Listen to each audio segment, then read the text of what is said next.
নমস্কার বন্ধুরা, আমাদের গীতা সিরিজের ১৯তম পর্বে আপনাদের সবাইকে স্বাগত। গত ১৮টি পর্বে আমরা গীতার বিভিন্ন অধ্যায় ও গভীর দর্শন নিয়ে আলোচনা করেছি। কিন্তু প্রতিদিনের জীবনে গীতা পড়ার সময় বা ঘরে রাখার সময় আমাদের মনে এমন কিছু সাধারণ প্রশ্ন আসে যা নিয়ে অনেকেই দ্বিধাদ্বন্দ্বে থাকেন। যেমন গীতা পড়ার সঠিক নিয়ম কী, বা গীতা ঘরে রাখলে কি হয়, কিংবা পিরিয়ডের সময় গীতা ছোঁয়া যাবে কি না। আজ আমরা এই অত্যন্ত গুরুত্বপূর্ণ প্রশ্নগুলোর সহজ ও শাস্ত্রসম্মত উত্তর জানব। তাই ভিডিওটি না টেনে শেষ পর্যন্ত অবশ্যই দেখুন, আর চ্যানেলে নতুন হয়ে থাকলে সাবস্ক্রাইব করতে ভুলবেন না। আমাদের প্রথম এবং সবচেয়ে সাধারণ প্রশ্ন হলো, গীতা পড়ার সঠিক নিয়ম কী? অনেকেই মনে করেন গীতা পড়তে গেলে অনেক কঠিন নিয়ম মানতে হয়, কিন্তু প্রকৃতপক্ষে ভক্তি এবং পরিষ্কার মনই হলো সবচেয়ে বড় নিয়ম। তাও কিছু সাধারণ বিষয় মাথায় রাখা ভালো, যেমন শারীরিক পরিচ্ছন্নতা। গীতা একটা অত্যন্ত পবিত্র গ্রন্থ, তাই সম্ভব হলে স্নান করে হাত মুখ ধুয়ে পরিষ্কার কাপড়ে গীতা পাঠ করা উচিত।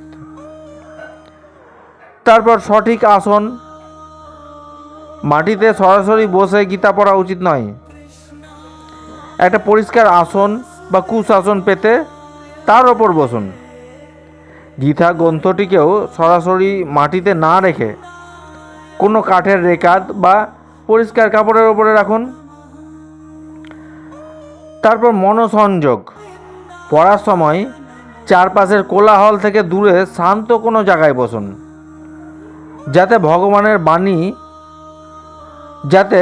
ভগবানের বাণীতে সম্পূর্ণ মনোযোগ দেওয়া যায়।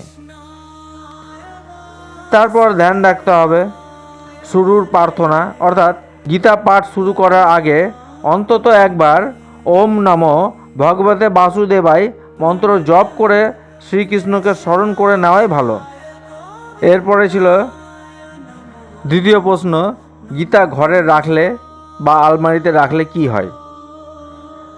অনেকের মনে একটা ভুল ধারণা বা অন্ধবিশ্বাস আছে যে ঘরে গীতা রাখলে নাকি মহাভারতের মতো অশান্তি বা যুদ্ধ হয়। এটি সম্পূর্ণ ভুল ধারণা।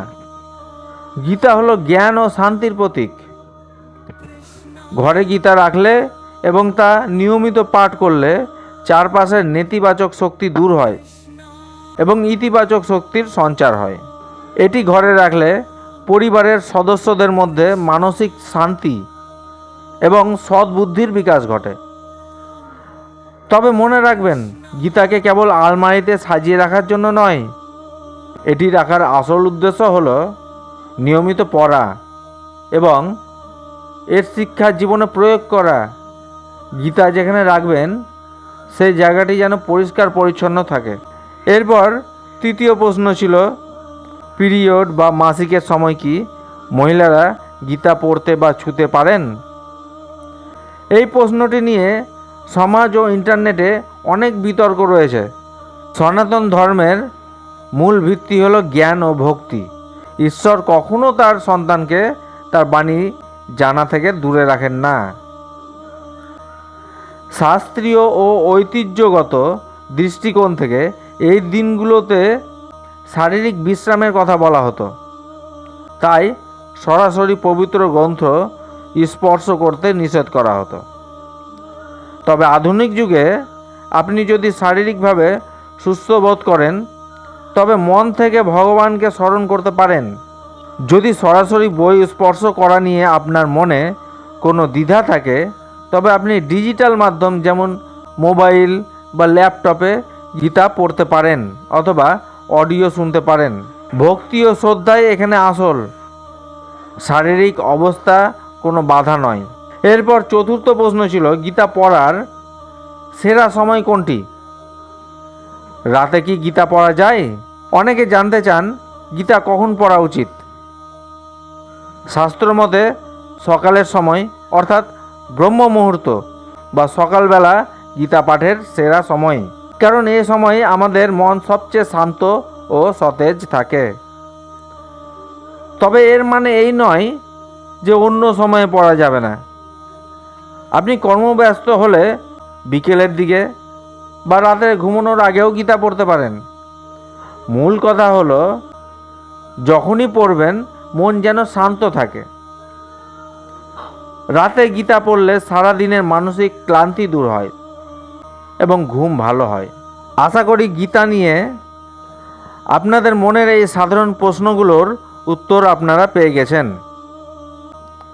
শ্রীকৃষ্ণ গীতায় বলেছেন, যে ব্যক্তি ভক্তি ভরে এই পরম জ্ঞান অর্জন করে বা অন্যদের জানায়, সে পরম গতি লাভ করে। আপনার মনে যদি আরও কোনো প্রশ্ন থাকে তবে নিচে কমেন্ট বক্সে অবশ্যই জানান। আমরা পরবর্তী কোনো পর্বে তা নিয়ে আলোচনা করব।